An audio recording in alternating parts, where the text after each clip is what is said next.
You know, I kind of underestimated how tiring it would be to change in and out of 16 different outfits. If you're new to my channel and you have no idea what I'm talking about, check out the card. Now, I did promise to get out a longer video, but I've just been really busy with the shorts. Then I remembered there's another video I could share. Back in 2018 on my old gaming channel, I did a random video discussing my opinions on online 16 personality tests, as well as discussing the cognitive functions. Yeah, as you could imagine, it didn't do too well. Had absolutely nothing to do with gaming. You know what? I'm gonna go ahead and send y'all guys back in time while I rest up and think of more video ideas. Just a warning, if you think I'm weird now, you better buckle up. I was a lot more cringy back then. I was in college, I was socially awkward, all the good stuff. Not to mention my editing skills weren't quite up to par. You'll see. Beware. Alright, hold still. Time machine. Time machine. Time machine. Time machine. Time machine.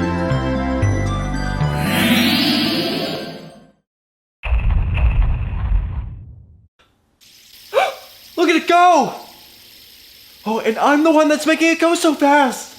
Oh, this is the greatest day of my life! Except I'm just using it to gauge my inferior extrovert sensation function. What's that, you might ask? Well, my dear 1 or 2 people viewing this episode because I got nothing better to do. Seriously, you gotta have nothing better to do to watch my videos.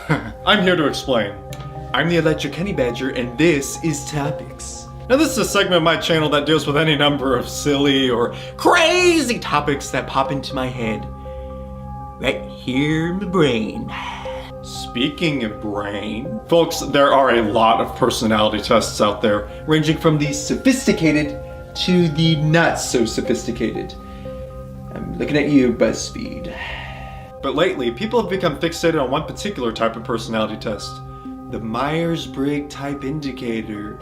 or MBTI for short. Now, for those of you who don't know, this is a test developed by Isabel Briggs Myers and her mother Catherine Briggs based on the works of renowned Swiss psychiatrist Carl Gustav Jung, or C.G. Jung for short.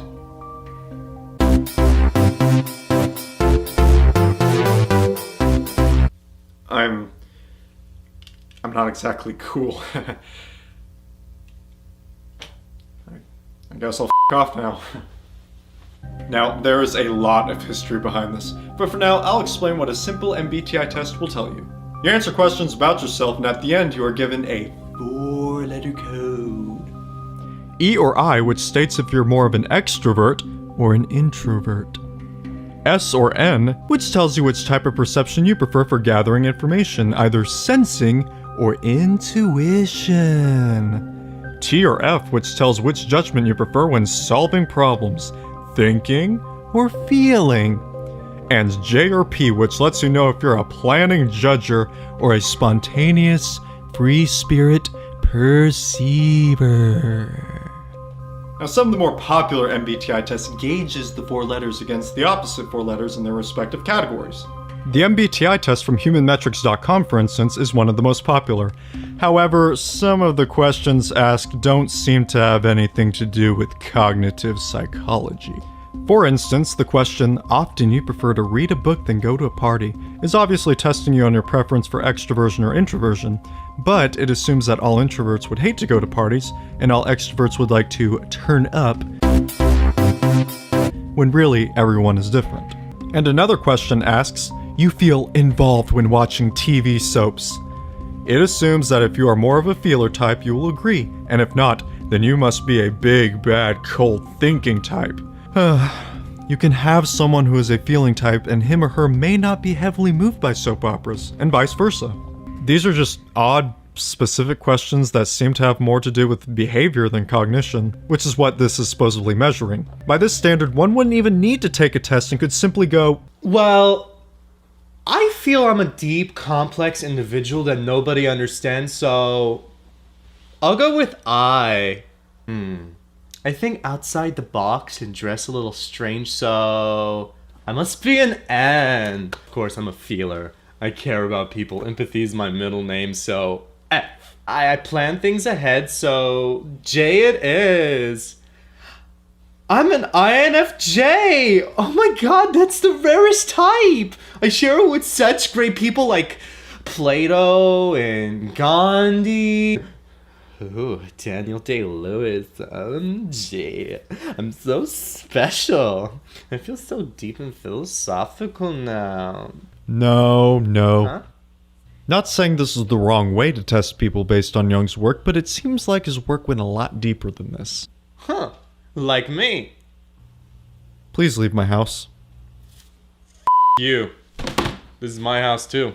Also, you're paying more for electricity this month because of all those film you got in your room. Now, according to Jung, people have these things called cognitive functions. Now, our type is determined by how these cognitive functions stack in our consciousness, rather, which ones we prefer over others. Now, it's kind of like the classic MBTI method of determining one's type by the letters themselves, but a little different. The functions being tested on are thinking, feeling, sensing, and intuition. But each of these have an introverted and extroverted quality to them as well, and it's not a matter of testing each letter against one another because we all have these functions. It's a matter of which ones are the strongest in our cognition. Let's look at all the functions. First, there's the perceiving functions, the ones we use to obtain information from outward or inward stimuli. Extrovert sensation is a perceiving function that relates to our five senses: hearing, smelling, tasting, touching, and seeing. This function utilizes these to obtain information from the immediate physical world. Information gathered is objective in nature and within the context of the here and now. This function is stereotypically associated with impulsiveness and physicality. Extroverted intuition pertains to our ability to perceive the ideas and metaphysical properties present in the external world.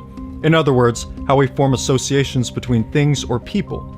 It seeks information in the form of relationships and concepts, being able to see multiple perspectives about an object in the outer world. This function is stereotypically associated with free association and quirkiness. Introvert sensation, like extrovert sensation, deals with the physical world. However, since this function is introverted, it deals with one's inner, subjective world.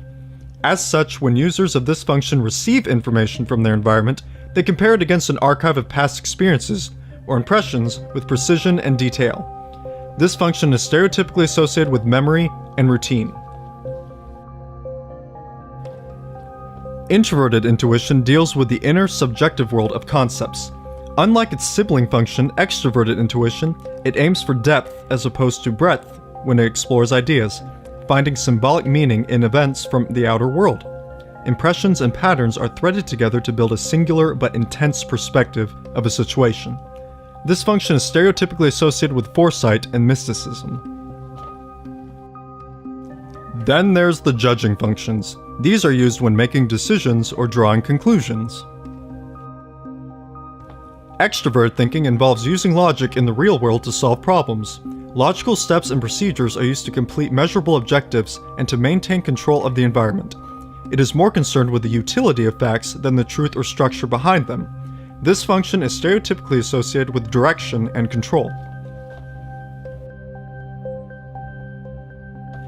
Extroverted feeling involves the recognition of social contracts made in the outer world. Connecting with others on a sympathetic level allows for the establishment of harmony in the environment. This function is stereotypically associated with socialism and altruism. Introverted thinking involves building a subjective system of logical thought to help better understand the outer world. Unlike extroverted thinking, it aims to understand the essence or truth to an issue. The accuracy of logical reasoning is of utmost importance.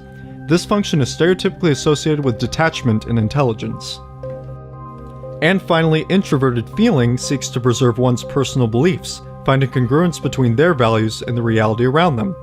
Connecting with others involves empathy, or identifying with others by placing yourself in their shoes. They seek authenticity and sincerity over anything else, which may conflict with the social norm. This function is stereotypically associated with purity and idealism. Now, these functions are stacked in a particular way that'll determine your type. The dominant function, the most utilized and strongest in the type. The auxiliary function, the second strongest that aids the dominant. the tertiary function, which develops later in adulthood that helps the other functions, but weak until then, and the inferior function, the weakest and usually the one that causes issues for you growing up. Now the way they stack is in this pattern. If you're an introvert, for instance, it will go introverted function first, then extroverted function next, and so on. Vice versa for extroverts. Extroverted first, then introverted next, and so on. And within this pattern is another pattern. If your first function is a perceptive one, like NE for instance, then your next function will be a judging one, like FI or TI. Then your last two functions would mirror these first two. So, in the case of an ENFP, it would go NE, FI, and then TE, and SI. An easier way to tell your type's function stack is to look at the letters themselves. With extroverts, like an ENFP, look at the first and last letters. E and P tell us that the dominant function will be an extroverted perception type. Then you just look at the perception letter N to know it will be extroverted intuition. The F, or feeling, will be the auxiliary function, but introverted, so introverted feeling next. If we were talking about an ENFJ, the J would tell us that the dominant function would be the judging function F, and the E will tell us that it will be extroverted, so extroverted feeling would be the dominant function, and then the N will tell us that intuition would be the auxiliary function. In this case it would be introverted, so introverted intuition, or NI. With introverts, it's a little weird. You would think looking at ISTJ, for instance, you could say, okay, there's an I and a J, so the dominant function would be an introverted judging function. Well, I see a T there, so he or she must have introverted thinking as their dominant, and extroverted sensing as their auxiliary. Look at me, I am so smart. Wrong. That's actually not the case. Yeah, whatever. What was described would be an ISTP, not an ISTJ.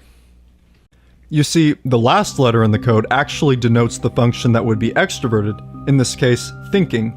But since this is an introverted type, that wouldn't make sense for it to be the dominant function. So we look to the perceiving letter for the dominant function, which should be introverted, in this case, S, or sensing. So an ISTJ would have introverted sensing and extroverted thinking as their top two functions. Now those are just the basics. Now, I may make more videos in the future addressing this topic, but for now, hopefully you're more educated on Jung's work and ready to take real cognitive function tests. I provide some in the link below, ones that I approve of, but really the only way to determine your type truly is to see either a licensed psychologist or a certified type coach. I'm the Electric Honey Badger. Thank you. Good night.